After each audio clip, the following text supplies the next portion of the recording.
So you think that these stone spheres were actually used in order to hold these blocks in place? Yes. Sometime in the floor there are holes in the floor, and there are the bolts with the right size, and they are fit into the hole.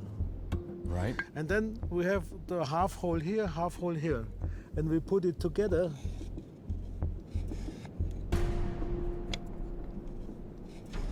On top of the stone, there are always holes too. Then you put the balls into these holes, and then you fit the cover stone.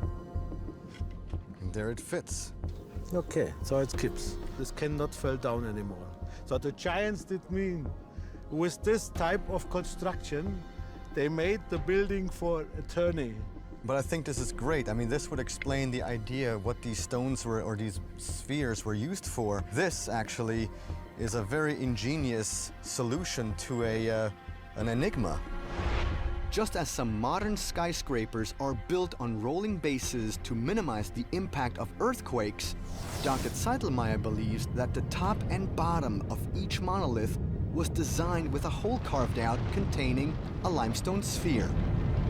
This would allow the stones to slide and roll and not break apart when tremors shook the islands. So it's clear that they had the knowledge to build these structures. And then all of a sudden, not only did they stop to build in this megalithic style, but also it seems as if the knowledge was lost. In my opinion, the reason the knowledge was lost is the flood. 12,000 years ago. But after the flood, they did not have the technology anymore to move these big stone blocks. I'm blown away by what Professor Zeitelmeier just told me. And now I think I can finally make the connection I've been looking for between the islands of Malta and a race of one-eyed giants known as the Cyclops.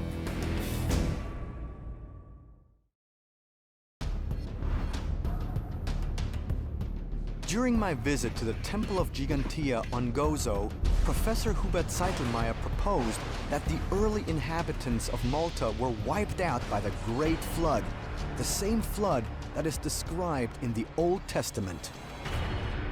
In my opinion, the reason the knowledge was lost is the flood, because all the intelligent people were killed.